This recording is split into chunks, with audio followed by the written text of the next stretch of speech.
ቢስሚላህ አልহামዱሊላህ ወአስባህ الذين ተመነው መካነሁ ቢልአምስ እና ይሄ ሰውዬ እንግዲህ ትናንት ተማንም በላይ አድርገው አርንቀውና አሞኳሽተው ሲያወድሱት የነበሩት ሰውዬ በአደባባይ ምድር እንዲውጠው ሲደረግ እስከ ንብረቱ ትናንትና እሱን ሲያመጉሱና ለላህ ሐዚን አዚም እያሉ ሲያመኳሹት የነበሩት ደነገጡ ማለት ነው። ለካ የአላህን ጥላት ነበረ እኛ ስናወድስና እሱን ባደረገን ስንል የነበር ነው።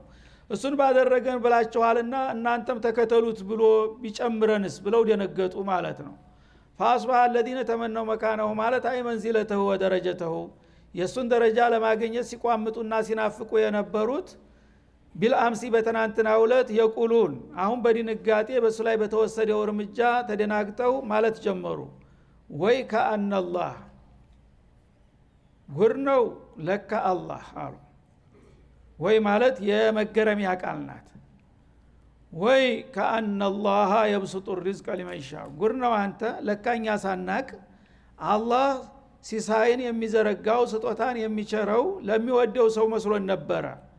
ለካ አላህ እቺን ዱንያ የምትባልን ነገር የሚሰጠው እኛ አልገባንም እንጂ ለፈለገው ሰው ነው። ምን ዒባዲ ሰዋውን ካነ ፋጅረን አው ባረን አሉ።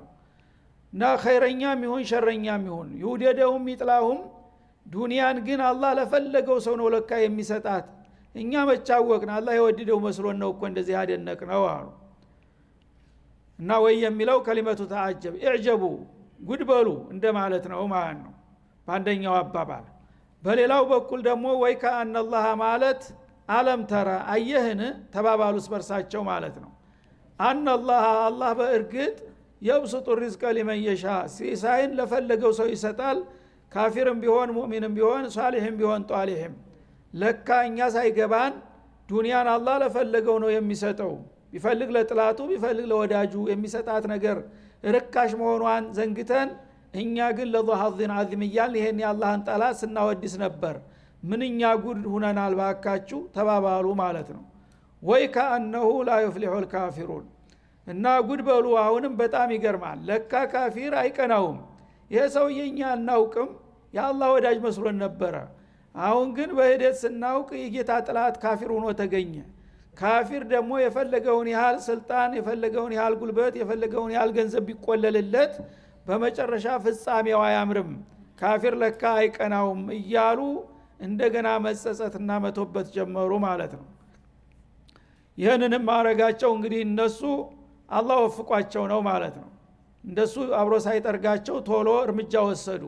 እኛ ተሳስተናል የአላህን ጥላት ነበረ ስናወድስና ስናደንቅ እሱን ባደረግን ስንል የነበር ነው እኛ ባለማወቅ እንጂ ነገሩ ግን አላህ ዱንያን የሚሰጠው ለወዳጅም ለጥላትም ነው። እና እኛ ግን እሱን የወደደውና የመረጠው መስሎን እንዲህ ብለናል። በዛ አባባላችን አላህ ተቆጥቶ እኛንም ጭምር ሳይጠርገን በመቅረቱ ጌታችንን እናመሰግናለን ይቅርታን ጠይቃለን በማለት ተውባ አደረጉ ማለት ነው አርናቂዎቹ። ስለዚህ ወይ የምትለው ቃል የአርናቆትና የመገረሚያ ቃል ናት ማለት ነው። በማንኛውም ቋንቋ አለች ብዙ ጊዜ ይችቃል ወይ ይላል መሐመድ ፈረጅን አላየህም ስለ ዱንያ ሲተች ወይ ወይ ይላበረ ማለት ነው። እና አስገራሚ ነገር ነው። እኛ ባላወቅ ነው በተገላቢጦሽ እኛ ያሰብነው እንደዚህ ነገሩ እንደዚህ ወይ ለካ እንዴት ተሳስተናል ይላል ማለት ነው። እንግዲህ በስልጠኛው ቋንቋ ማለት ነው። እና ዋ ይላል ደግሞ በትግረኛው አይደል እንዴ? ሁሉም በየቋንቋው አረበኛው ምንጩ አረበኛ የተወሰደው ማለት ነው። ወይ ከአነሁ ከሚለው ቃል። ስለዚህ እንግዲህ አላህ Subhanahu Wa Ta'ala ሰዎችን በዚህ ሰውዬ እሱን ሰው እንግዲህ ሰውቶ ለሌሎች ትምህርት እንዲያገኙበት አደረገ ማለት ነው።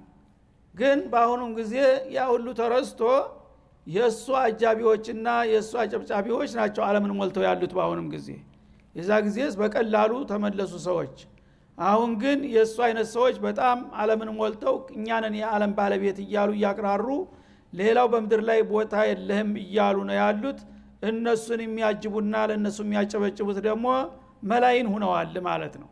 አንድ ቀን ከፈለገ እንደዛ ሊያረጋቸው ይችላል። እና ወይቅዲሩ ማለት ወይضይቁ አላህ ለፈለገው ኑሮውን ያጠብበታል የፈለገውን ደግሞ ያሰፋለታል። ዱንያ አገኘ ማለት አላህ ወደደው ማለት አይደለም። ዱንያን አጣ ማለት ደግሞ አላህ ጠላው ማለት አይደለም። ለይብ ተብሎ ነብያት አብዛኛዎቹ ሀብታም አልነበሩም። በጣም ጥቂቶቹ ናቸው። ታራት ታምስት አይበልጡም ሀብታም ነብይ የተላከው። በመቶ የሚቆጠሩ ነብዮች ግን አፍተጅ ነበር የሚኖሩት ማለት ነው። ወዳጅ እንግዲህ በወዳጅነት ቢሆን ኑሮ አላህ ዱንያን የሚሰጠው ለነብያቶች ነበረ ማለት ነው። ግን ሰዎች አያውቁም። ብዙ ጊዜ ዱንያ ያገኘ ሁሉ ነገር የተሳካለት አላህ የባረከው የማረቀው አድርገው ይወስዳሉ።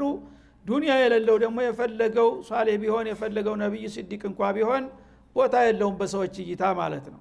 ይሄ ግን ሰዎች ብዙ ጊዜ የሚሳሳቱበት ነገር ስለሆነ አላህ ይሄንን ነገር መመሪያ እንዲሆን ይችን ታሪክ ሰምተው ሰዎች ራሳቸውን እንዲገመግሙና ስተታቸውን እንዲያርሙ ነው ያስቀመጣት ማለት ነው።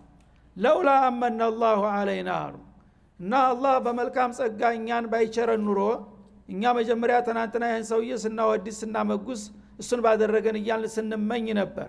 አላህ መቼም ቸረሩሩ ጌታ ነውና ምስኪኖች መሆናችንን አውቆ ነው እንጂ እኛ እኮ ይህን ሰውዬ በማወደሳችን አላህ በኸይሩ ባይሻልን ኑሮ ለኸሰፈ ቢና እዛው አለቃችን አወደስ ነው ጋራ አብራችሁ ሂዱ እናንተን ብሎ እኛንም መሬት ሊያስውጠን ይችል ነበረ።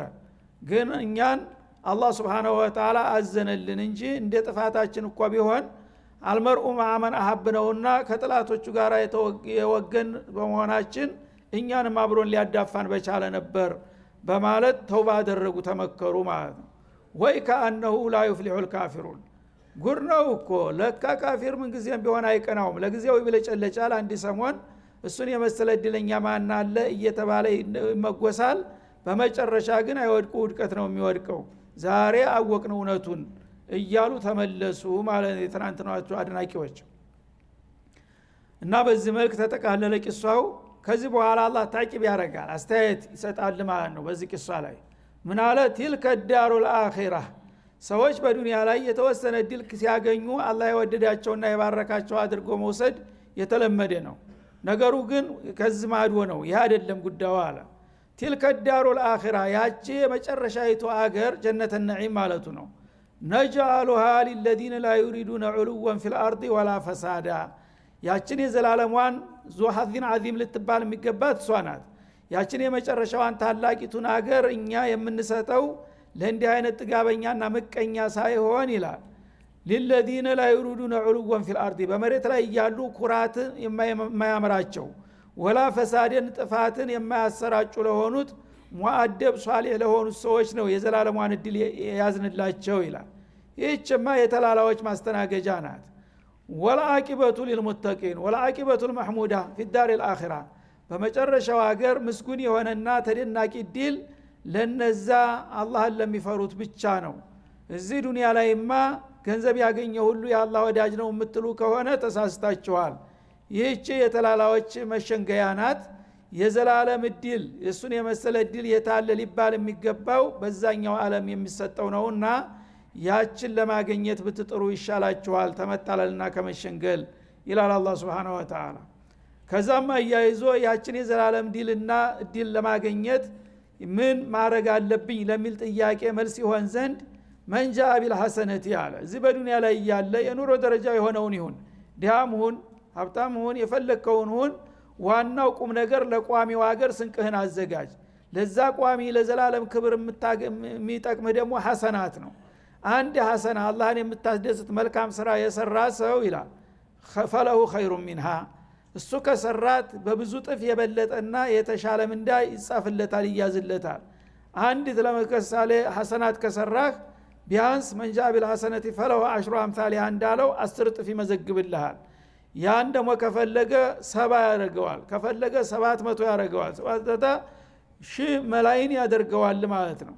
ያችን ሰርተህ ለዙ ሐዚን ዓዚም የሚባል እድል ላይ የምትደርሰው በዛ መንገድ ነው።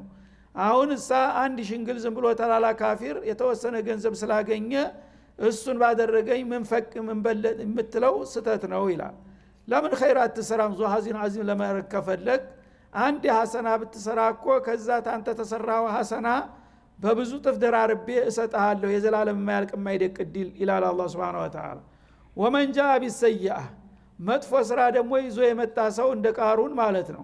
አላህ የሰጠውን ኒዕማ ማመስገን ትቶ እነማ ኡቲቱ አላ ኢልሚን እያለ የሚንቀባረር ከሆነ በዛ በመጥፎ ስራው ደግሞ ፈላ ይጀል الذين عملوا السيئات መጥፎና አስቀያሚ ነገር የሰሩ ሰዎች አይመነዱም ኢላ ማ ካኑ ያዕመሉን ሲሰሩት የነበረውን እኩይ ተግባራቸውን ውጤት እንጂ ይላል። እንግዲህ አላህ ኸይር ሰጥቶት በጤንነቱ በጉልበቱ በሀብቱ ኸይር መስራት ሲገባው ተንኮልና ሸር ሌሎችን መበደል ከሆነ ተልኮው ያ ደግሞ የዘራውን ያጭዳል፣ ነገ ያው ውርደትን ያገኛል ማለት ነው። ይሄ ነው ቁም ነገሩ እንጂ እናንተ እንደምትሉት አንድ ሰሞን በአንድ አጋጣሚ የተወሰነች እድል ያገኘ ሰው ይዞ ሀዚን አዚም እየተባለ መመጎስ የለበትም። ታወቀና ከሰራበት እርግጥም ሊሆን ይችላል። ካልሆነ ግን እንዲህ አይነቱ ነገርም ሊመጣ እንደሚችል ወቁና ተጠንቀቁ ይላል አላህ Subhanahu Wa Ta'ala። እና وفي ذلك فليتنافس المتنافسون እንዳለው እንግዲህ መቅናት ካለባችሁ እያንዳንዳችሁ ኢማኔን አስተካክል ያለሁኝ ወይ ጌታዬ ጋር በመቀርብ ጊዜ ምን ያህል ሀብት አለህ ተብሎ ነው የሚጠየቀው። በምን ኢማን መጣህ ምን ኸይር ሰራህ ነው የሚባለው። ለዛች ጥያቄ መልስ አዘጋጁ። ዙሃዚን አዚም ለመሆን ከፈለጋችሁ መልካም ከሰራችሁ በመልካም ስራችሁ ትፍድር ባርጌ ካሰባችሁት ተከሰባችሁት በላይ ሰጣችኋለሁ። ታጠፋችሁና ታከፋችሁ ደግሞ በጥፋታችሁ የሚገባችሁን ቅጣት ታገኛላችሁ። ይህ ነው ቁም ነገሩ ይላል ማለት ነው። إن الذي فرض عليك القرآن ከዚህ ቀጥሎ ወደ ነብዩ ይመለሳል ኺጣቡ አለይሂ ሰላቱ ወሰለም። ያ መሐመድ አላቸው إن الذي فرض عليك القرآن ያ ጌታን ቁርአንን ባንተ ላይ ያወረደው ጌታ ፈረዶ ማለት እዚህ ላይ አንዘለ ተብሎ ነው የተፈሰረው። ይሄን ቁርአን العظيم የአወሎችንም የአኺሮችንም የኸይረኞችንም የሸረኞችንም ታሪክና ሚስጥር እንደዚህ የሚያቀርብልህን ቁርአን ባንተ ላይ ያወረደ ጌታ ይላል።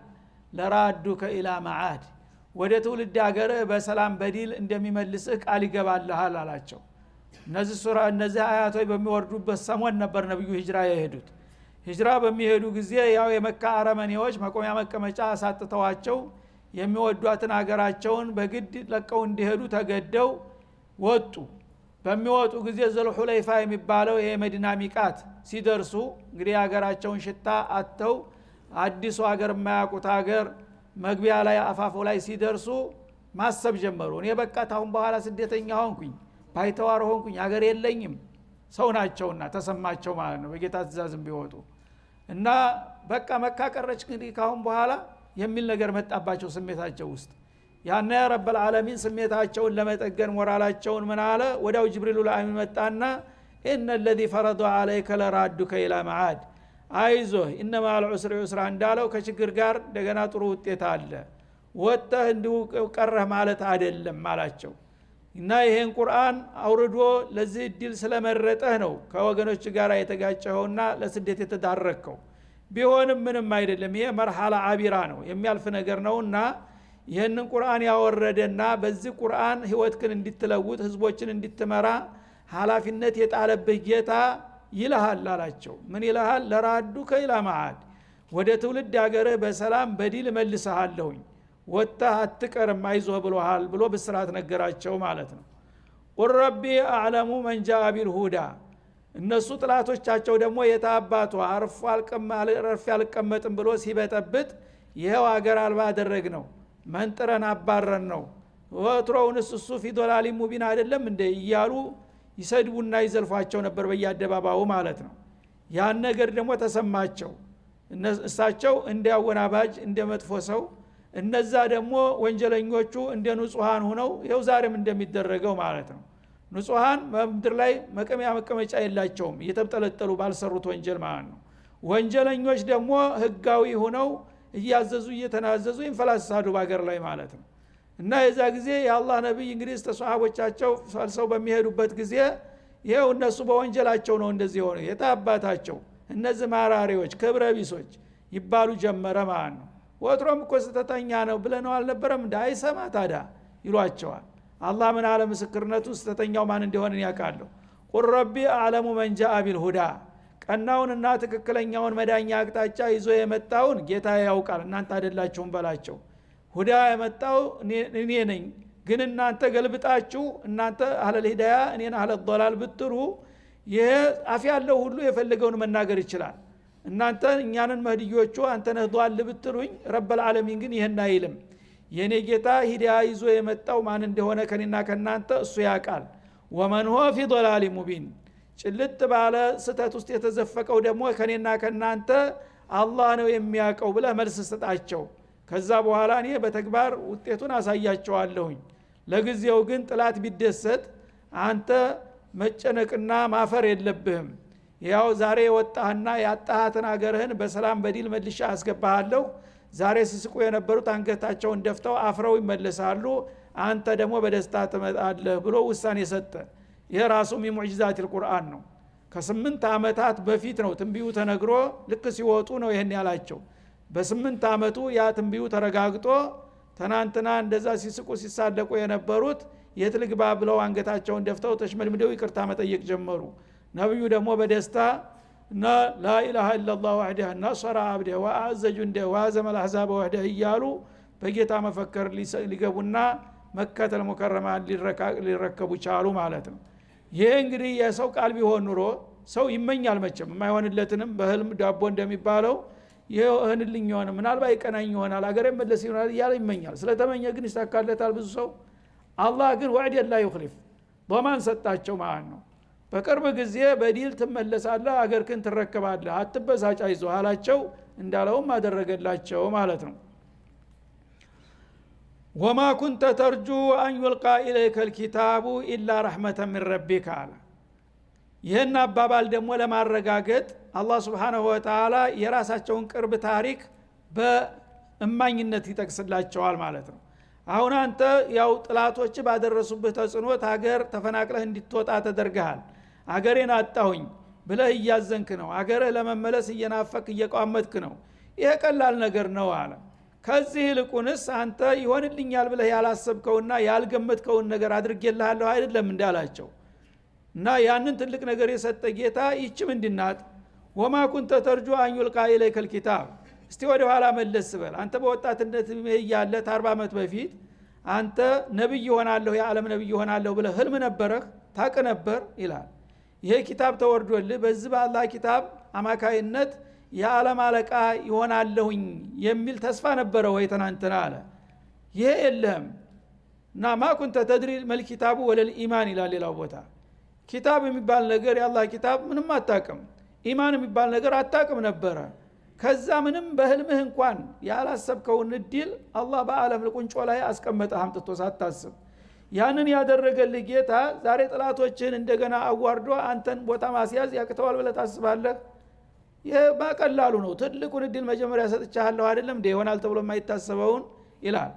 እንግዲህ ያ ነገር በእውቀት በጥረት ቢሆን ኑሮ ጽማቸውን መጻፍ የማይችሉ ሰውዬ አንድ ነገር ማንበብ የማይችል ሰው ብድግ አድርጎ አላህ የዱንያንም የአኸራንም የዓለምን ምስጢር ሁሉ በሙሉ የሚያቅ ምሁር የተባለን ሁሉ ፈላስፋ የሚባለን ሁሉ ቁጭ የሚያደርግ ችሎታ ሰጥቶ ይህንን አይነት እድል ያስረከበህ ጌታ ዛሬ እንደገና ወደ ቤቴ ይመልሰኝ እያልክ ለምን ትጨነቃለህ? ያንን እንኳ አድርጌልሃለሁ ትልቁን እድል ይላል። ወማ ኩንተ ተርጁ አን ዩልቃ ኢለይከ ልኪታብ አን ዩነዘለ ኢለይከ ልኪታብ። ይሄ ቁርአን አልዓዚም ወደ አንተ ይወረድልኛል የዛ የአላህ ነብይ ሆናለሁኝ ዓለምን እመራለሁኝ ብለህ ታስፋ አልነበረህም፣ አታስበውም ነበረ። ያን ያላሰብከውንና ያልከሰብከውን እድል አይደለም እንዲያሸከምኩህ ይላቸዋል። ኢላ ረሕመተ ሚን ረቢክ ላኪን ረሕመተ ሚን ረቢክ ግን ከጌታ በሆነ ርህራሄ ይሄን ነገር ይሆናል ብለህ ሳታስበው ሳትገምተው በቀላሉ ሰጥቶሃል፣ አሳክቶልሃል። ይህን ያሳከ ጌታ እንደገና ወደ ትውልድ ሀገር መመለስ ምን ቁም ነገር ሆኖ ነው ለዚህ የምታስበውና የምትጨነቀው ይላቸዋል። ፈላ ተኩነነ ظሂረ ሊልካፊሪን። ስለዚህ አንተ የካፊሮች ተባባሪ አትሁን። የዛ አይነት ሐሳብ የሚያስብ ሰው የካፊር ተባባሪ እንደሆነ ይቆጠራል አላቸው። ሙዒን ማለት ነው ظሂር ማለት እንግዲህ በቀደር የሚያወላጉል ሰው ኩፍር አለበት፣ የኩፍር ስራ ነው የሚሰራው ማለት ነው። አንተ ባንተ እይታ አይሆንም ብለህ በቃ የምታስበውን አዳጋች ነገር አላህ ካለ ይሆናል ማለት ሲገባህ እንዴት አድርጎ ይሆናል የምትል ከሆንክ በእጃዙር የካፊሮችን መሽሩዕ እየደገፍክ ነው ማለት ነው። ሰዎች እንግዲህ በሚያውቁትና በለመዱት ነገር ብቻ ዙሪያ ነው የሚያስቡት። አላህ ግን ዙል ቁድረት العظيم ነውና ከፈለገ ሰው ይሆናል ብሎ ያላሰበውንም ያደርጋል ማለት ነው።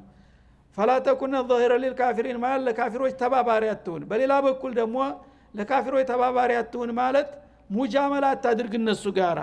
መጀመሪያም ኮንትራትህ ከኔ ጋር ነው፣ ይሆንልኛል ይመጣልኛል ብለህ ያላሰብከውን እድል ገምድል ያሸከምኩ ሆኔ ነኝ። ካሁን በኋላ እነሱ ጋራ መለማመጥ መደራደር አያስፈልግም ኮስተር ብለህ አቋም ይዘህ ከኔ ጋራ ወግን እኔ ሁሉን ነገር አደርግልሃለሁ እኔ በቃለሁ አለይሰ አላሁ ቢካፊን አብደሁ እንዳለው ማለት ነው። እንግዲህ ሰው ያስባል አንድ ነገር ሲያጋጥመው እንግዲህ አገሬን አጥቼ ባይተዋር ሆኜ እንደዚህ እስተመቼ ነው እና እነዚህ ሰዎች ጋር እንዴት ብዬ ልደራደር በምን መልክ ልግባባ ምናምን ብሎ አያስብም። አገሩን ያጣ ሰው ያ ያስባል። فلا تكن ظهير للكافرين አለ። ከሱ ምንድነው የምትለማመጠው? እሱን አለቃነት ሰጠህ እውቅና ሰጠህ እባክህ ይቅርታ አድርግልኝ እንዲህ አላደርግም ብለህ ተናዝሩ ነው እኮ ነው አንድ ነገር ልታገኝ የምትችለው። እና ይሄንን ደግሞ የተነሳለትን አላማ ተሸራረፍከው እነሱ ጋር ለመግባባት ከሞከርክ እነሱን ተባበርክ ማለት ነው። እነሱ ጋር ለመተባበር አታስብ አለ። ሚና ህለይ ከኔ ጋር ወግን እኔ ሁሉን ነገር አደርግልሃለሁኝ ተካፊሮች ግን ለምነህና ተመጽውተህ የምታገኘው ነገር አይኖርም ኮስተር በል ማለቱ ነው። ይሄ እንግዲህ እሳቸው ወትሮውንም ይሄንን ያውቃሉ ግን ለኛ ትምህርት ነው እንደዚህ የሚለው። አንድ ሰው ሙእሚን ነኝ ካለ በኢማኑ ላይ የፈለገው ፈተና ይምጣበት ያላግባብ ይወንጀል ይታሰር ይወገር ታገር ይባረር የፈለገው ቢሆን የሁሉ መከራ የሚወርድብኝ ዲን ብዬ አይደለም እኔ ለምንድነው ሰዎች ጋር ተስማምቼ ብለህ ተናዙል መሆን የለብህም ማለት ነው። ያ ከሆንክ ከሰርክ ማለት ነው። ይህም ነገር ላይሳካ ይችላል አኸራንም ዱንያም ታጣለህ። ግን ለዓላማህ እስከ መጨረሻ ድረስ በጌታ ተማመነህ ከቀጠልክ አላህ ያንን የምትፈራውን ነገር ሁሉ ያስተካክልልሃል እንጂ ተካፊሮች ጋር ተለማምጠህና እንደገና ተወሻሽተህ መመኖር አይቻልም። ተነሱ ጋራ መተባበር የሚባል ነገር አይኖርም ካሁን በኋላ ቀጥ ብለህ በእኔ መንገድ ሂድ እኔ ደግሞ ሁሉን ነገር አደርግልሃለሁ አላቸው ማለት ነው። ወላ የሱዱነከ አን አያቲላህ እነዚህ የአላህ ከሃዲዎች ጥላቶችህ ደግሞ የጌታን አንቀጾች ከመከተልና በእነሱ ከመመራት አያደናቅፉህ። አንተ እንግዲህ ሐስቢ አላህ ብለህ ጌታ ይበቃኛል ብለህ በምትል ጊዜ እነሱ ግን በተለያየ መልኩ ሸክል ያገቡብህ ይሞክራሉ። አላህ ይበቃኛል እያልክ ወትሮስ ይበቃኛል ስትል አይደለም እንዴት ሀገር ያባረርንህ ለምን ታገር እንዳትወጣ አላደረገህም ይሉሃል ማለት ነው። ላ እንዳያሳስቱህ ለህክመቲላህ ነው አላህ ለህክማው ብሎን እንጂ ያወጣህ እዛው እያለህ ነስር ሊሰጥህ ይችል ነበር። ግን አላህ በቀደር ያስቀመጣቸው ነገሮች መሟላት አለባቸው። መጀመሪያውንም መዲና ሄዶ እንደሚነግስ ነው የወሰነው አላህ Subhanahu Wa Ta'ala እና ለዛ ነው ያወጣው እንጂ አቅቶኛ አይደለም አለ አላህ Subhanahu Wa Ta'ala። እና በአላህ አያቶች ከማመን እንዲያግዱህ እነሱ እንግዲህ የተለያዩ ጥያቄዎችን እያነሱ ብዥታ እየፈጠሩ እንድትሸክክና እነሱ ጋር ካልተግባባህና ካልተስማማ መኖር እንደማትችል ይመክሩህ ይሆናል። ያንን ጆሮ አትስጣቸው አትስማቸው ይላል። بعد إذ أنزلت إليك ያ አላህ አያቶች በቀጥታ ለህይወትም ለራስህም ለቤተሰብህም ለህዝብህም ለዱንያም ለአኺራም የሚበጅን እየነገሩህ ነው አያተል ቁርአን። እነዚህን አያተል ቁርአኖች ተጥቢቅ ማድረግ አለብህ። እነሱን ተጥቢቅ ተማረግ በስራ ላይ ከማዋል አንድም ሰው እንዲያደናቅፍህ ተጠንቀቅ ይላቸዋል ማለት ነው። ለምን አላህ በቀላሉ አንድን አያት ቸል ብለህ እና ኑሮ ነው ፖለቲካ ነው ጥቅም ነው ብለህ አንዲት ነገር የአላህን ሐቅ ብታጓድል እኔ ጋራ ትጋጭና ኪሳራ ላይ ትወድቃለህ። የአላህን ቃል ሙሉ በሙሉ አንዲት ነገር ሳትጓደል በስራ ላይ ማዋል አለብህ። እነሱ ግን ያ እንዳይሆን ነው የሚጥሩት ማለት ነው። አሁን እየተበላ ነው እዚህ ላይ ነው እንግዲህ እነሱ በተለያየ መልክ ያዋክቡሃል ማለት ነው። የዛ ጊዜ እንግዲህ ፖለቲካ ነውና ለጥቅም ሲባል እንትን ብለህ ሾከክ ብለህ ወደ እነሱ ጉያ ትገባለህ። የዛ ጊዜ እሱን መረጥክ በላይ አዋጣሃ ይውቀጥ ይልሃል። ከዛ በኋላ የሁሉ ጥንቅጥ የመጣው ለዚህ ነው። ቀጥታ አላህን ይዘን ካሁን በኋላ ማንንም አንለማመጥም የሚል አቋም ቢኖር ዓለመል እስላም ላይ ይሄ መመሪያ ተከበረ ማለት ነው። ያ ከሆነ ደግሞ አላህ ዝም ብሎ የሚጠብቅበት ምክንያት አልነበረም። ግን ጥላቶች በቀጥታም በተዘዋሪም ነው የሚያዋክቡህ ማለት ነው። መጀመሪያ ከጌታ ጋር ያለውን አላቃ እንዲፋለስ በተለያየ መልክ በዲፕሎማሲ መልክ ይሰብኩሃል። ያን ነገር እንግዲህ አንተ ለጊዜው ይመስልህና ያችን እነሱ ያሉህን ነገር ስትቀበል ከጌታ መንሸራተት ይመጣል ማለት ነው። ጌታ እየተቀየመህ ይመጣል። ከዛ በኋላ እጁን ያነሳል ካንተ ላይ በል እንግዲህ እሱ ታዋጣህማ አለክልካ የሱን ጅራት ተከትለህ ይልሃል ማለት ነው። ወድዑ ኢላ ረቢክ እና አንተ በቀጥታ ሁሉን ነገር ተወውና ወደ ጌታ ፍቃድ ጥራ። ሰዎችን ጌታ ያዘዘውን እንዲሰሩ ጌታ የመከረውን እንዲከተሉ ሰዎችን ጥራ አስተባበር። ይህን ካደረክ እኔ ሁሉን ነገር ለማሟላት ዝግጁ ነኝ። ይህ ቀርቶ ግን የጌታን አያቶች እየሸራረፋችሁ መመሪያዎችን እየሸረሸራችሁ ከጥላቶች ጋር የምትሸማቀቁ ከሆናችሁ ያኔ ነው ችግር የሚመጣባችሁ ይላል። ወላ ተኩነነ ሚነል ሙሽሪኪን እና ይሄንን አይነት አካሃድ በመሄድ ከአጋሪዎቹ እንዳትሆን። እንግዲህ አንድ ሰው ዝም ብሎ ሙእሚን የሆነ ሰው በአንድ ጊዜ ካፊር ነኝ ብሎ አያውጅም። ግን የካፊሮችን መርህ እያከበረ የነሱን ፍላጎት እየተከተለ በሚሄድበት ጊዜ ሳያውቀው ወደ ሽርክ እየገባ ነው ማለት ነው። ተሙሽሪኮቹ አትሁን ይላል ነብዩ። ከሙሽሪኩ ይሆናሉ ተብሎ የሚጠብቅ ሰው አለ? ግን ጥላቶች ተሙሽሪክ የነሱ አባል ሊያደርጉህ እየጣሩ ነው፣ ንቃ እወቅ ይላቸዋል ማለት ነው። እሳቸውን እንደዚህ የሚጥሩ ከሆነ አሁን ያሉት እንደ ኳስ እየተጫወቱብናል፣ እያነጠሩን አይደል በየደቂቃው። ስለዚህ እኔ ሙስሊም ነኝ ብለህ በስም ብቻ ትኮፈሳለህ፣ ውስጡን ግን ሰልበውሃል። የምትሰራው የምታስበው የምትናገረው በሙሉ የነሱ መሽሩዕ ነው የምትጸበርቀው ማለት ነው። ይሄ ከሆነ ተካፊሮቹ ጋር እንደተቀላቀልክ ይቆጠራልና ከነሱ ጋር እንዳትሆን ተጠንቀቅ። እኔ ጋራ ከወገንክ ግን ሁሉ ነገር በቃሃለሁኝ። እኔን ቸል ብለህ ግን እነሱን በተወሰነም ደረጃ የማክበርና እነሱ ጋር የመተባበር አዝማሚያ ካሳየህ ያኔ ደግሞ እኔ እጄን አነሳና ለነሱ አሳልፌ እሰጥሃለሁ፣ የልባቸውን ያደርጋሉ፣ ይሳካላቸዋል ይላል። ይሄ ነው ችግሩ። ወላ ተድዑ መዐ አላህ ኢላሃን አኸር፣ ከአላህ ጋራ ሌላ አምላክ አትጥራ። እንግዲህ ሙእሚን የሆነ ሰው ከአላህ ጋራ መቼም ጣዖት የሚጠራ ሰው አይኖርም በቀጥታ ማለት ነው። ግን በተዘዋሪ ሁሉ ሙእሚን የተባለ ሁሉ ይጠራል ሳያውቀው ማለት ነው። ለምን? የሚጠቅመው የሚጎዳው የሚገለው የሚሾረው አላህ ነው ብለት ያበቃ ቀደር ላይ ወደ ተግባር ስትመጣ ግን ሾከክ እና ገሌ ጋር መጣላትማ ችግር ያመጣብናል፣ መግባባት አለብን ይልሃል ማለት ነው። በእጃ ዙር ኢላህ አደረግከው ማለት ነው። እሱ ከተቆጣ ያጠፋኛል፣ እሱ ከተታረቀ ደግሞ ይረዳኛል ታልክ አላህ ምንድን ነው የሚሰራው? አላህ እኮ ተስራ ውጭ አደረግከው ማለት ነው።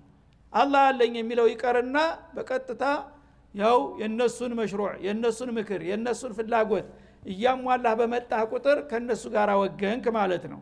ያኔ በእጃ ዙር ያው አላህ የሁሉ ጌታ ቢሆንም በተዋረድ ነገር የምኮ መከበር መፈራት አለባቸው እያልክ ነው በተግባር ማለት ነው። ላኢላሃ ኢላሁ እና ከአላህ በስተቀር ማዕቡድ የለም። ማዕቡድ ማለት ዝም ብሎ ስጁድና ሩኩዕ ማድረግ ብቻ አይደለም። ተጌታ ፍቃድ ውጭ ለሆነ ኃይል መንበርከክ የለብህም ማለት ነው። የጌታ ፍቃድ ውጭ የሆነ ኃይል የአላህ ጥላት ነው። የአላህ ጥላት ደግሞ እንደ ጥላት አይተህ እሱን ባለህ አቅም ለመቋቋም አቅምህ ካነሰም ደግሞ ጌታን እርዳታ መጠየቅ እንጂ እንደገና ከጥላት መለማመጥና እሱ እንደይመጥናት ማለት ሌላ ኡሉህያ መፍጠር ነውና ይሄንን ተጠንቀቅ ይላል አላህ Subhanahu Wa Ta'ala። ኩሉ ሸይን ሃሊካ፣ ሁሉም ነገር በዱንያ ላይ ያለ ነገር ሁሉ ጠፊ ነው። ዱንያ ብልጭልጭ ናት። ሀብታም ብትለው፣ ባለስልጣን ብትለው፣ ጉልበተኛ ብትለው፣ ወገነኛ ብትለው አንድ ሰሞን ያው ጉፍ ብሎ ይወጣል እንደ ክረምት ቦቀልት። መስከረም ሲወጣ ሁሉም ይደርቃል፣ ይደቃል፣ አለቀ። ለነዚህ ነገር ለሚከስሙ ኃይሎች ለምንድነው አንተ የምትብረከረከው ይላል አላህ። ዘላለም ቋሚው የማይሻረው የማይቀየረው ጌታ አለ። እሱ ጋራ ብትቆም አይሻልህም? እነዚህ ውዳቂዎች ነገ ደቀው የሚወድቁትን ለምንድነው የምትጨነቅላቸውና የማይገባቸውን ቦታና ክብሮት የምትሰጣቸው ይላል። ሁሉ ነገር ተትንሽ ቆይታ በኋላ ያልቃል፣ ይደቃል። ኢላ ወጃህ ኢላ ረብል ዒዘቲ ጀለ ወዓላ ና አላህ ኃያሉ ጌታ ብቻ ሲቀር እሱ ነው በማንም ጊዜ የማይሻር የማይቀየር የማያረጅ የማያፈጀው። እሱን የማያረጅ የማያፈጀውን በማንም ነገር የማይገፋውን ኃይሉን ትተህ እዚህ ግባ የማይባሉትን ነገር የሚከስሙትና የሚረግፉትን ለምንድነው አንተ እነሱ ጋር የምታሸወክከው ይላል። ለሁል ሁክም ውሳኔ ደግሞ የሱ ነው። እሱን ያለው ነው የሚሆነው በአለም ላይ በዱንያም በአኺራም በግልህም በአለምም ደረጃ በፈለገው እሱን ያለው ይሆናል። እሱን ካላለው ማንም ነገር ሊከሰት አይችልም። እሱን ያለው ደግሞ ሊቀር አይችልም ማለት ነው። ይህንን እምነት የምትቀበልና የምትከተል ከሆንክ ከጥላት ጋር መወገን አያስፈልግም ማለት ነው። ኢላ ወጃሁ ሲል እንግዲህ አላህ Subhanahu Wa Ta'ala ኢላሁ እንደማለት ነው። ወጅህ እንግዲህ አክረመል አዕضاء ስለሆነ ሰዎች ያውቃሉ በሚያውቁት ቋንቋ ለማናገር እንጂ አላህ ብቻ ነው ከሁሉም በላይ ከሁሉም በፊት እንደነበረ አሁንም ሁሉም ነገር ደቆ አልቆ በመጨረሻም ብቻውን የሚቀረው እሱ ነው።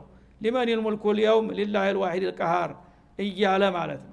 እንዲህ አይነቱን ጌታ አንተተህና ረስተህ እንደገና እነዚህ ዝግባ የማይባሉ ርጋፊዎችና ደካማዎች ጊዜያዊ ትንሽ ጉልበት ስላላቸው ብቻ እነሱን ፈርተህ የምታፈደፍድበት ምክንያት የለም። ከኔ ጋር ቁም ይላል አላህ Subhanahu Wa Ta'ala። ለምን ሁሉ ነገር የሚወሰነው በኔ ነው፣ ስልጣን የኔ ነው።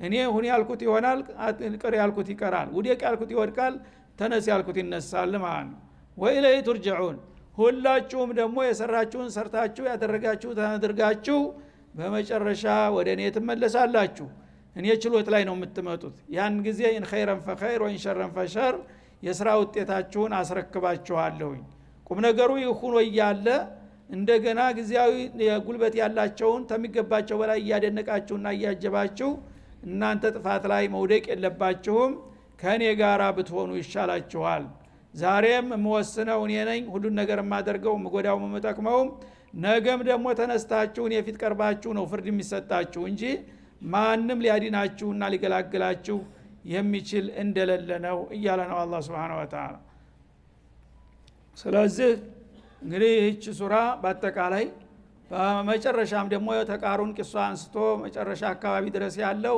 በአለም ዙሪያ ያሉን ሁኔታዎች በሙሉ የሰው ልጆችን ባህሪያቶች በዲንም በዱንያውም ያቋያ እያነጻጸረች በነብያት ደረጃ ጸረ ኢማን የሆኑ ሰዎች ምን ያህል ያንከላክሏቸውና ችግር ይፈጥሩባቸው እንደነበረ ከዛም በኋላ ደግሞ እስካሁን ድረስ የግዚያዊ ስልጣን ያላቸው ሰዎች በዱንያ ላይ ምን ያህል ችግር እየፈጠሩና ህዝቦችን እያተራመሱ እንዳሉ ህዝቦች ደግሞ በዚህ ሂደት ላይ ከጌታቸው ጋር ካልተዋወቁና እሱ ጋር ካልወገኑ ምን ያህል አደጋ ላይ እየወደቁ እንደሆኑ እያሳየን ነውና ያለው እነዚህ ግንዛቤዎችን እንዲያነረሳቸው በጣም በሚያጋጥመን ነገር ሁሉ ከአላህ ጋር ከሆን ሁሉንም ነገር ብናጣ ምንም ችግር የለም ሁሉን ነገር አግኝተናል እሱን ካጣን ግን ፈለገው ነገር ኦባማ ብትሆን ምን ዋጋ የለውም ማለት ነው እሱን ያጣ ሁሉን ነገር አጣ እሱን የያዘ ግን ሁሉን ነገር እንዳገኘ ነው የሚቆጠረው በዘለቄታው ማለት ነው ይሄንን አውቀን ዲናችንንና ኢማናችንን በተቻለ ያህል ነክሰን እንድንይዝ አደራ እያል የዛሬው ደርሳችን እዚህ ላይ ይጠቃለላል እንግዲህ ያው ዒዱ እየመጣ ነው ሐጅም ሄደውም ሄዷል ገና የሚያሽኮበኮበውም እያሽኮበኮበ ነው በሚቀጥለው ሳምንት ያው ደርስ አይኖርም ማለት ነው አላህ ተዒዱ በኋላ በሰላም ለመገናኘት ያብቃን እያል እዚህ ላይ እናጠቃልላለን ተዒዱ ወዲህ ሌላ ደርስ ስለማይኖርና ስለማንገናኝ በዒዱ በኋላ በአምስተኛው ቀን ሰኞ ዕለት እንደሚሆን ነው አጠቃላይ ስብሰባ በዒዱ ሙናሰባ እንደሚደረግ ንገሩልን ያሉና ያ በተለመደው ከአህራም ጀርባ ባለው ሰላም በተባለው እስቲራሃ በዒዱ አምስተኛ ቀን ሰኞ ምሽት እንድንገናኝ ብለዋል وصلى الله وسلم على النبي وعلى اله وصحبه السلام عليكم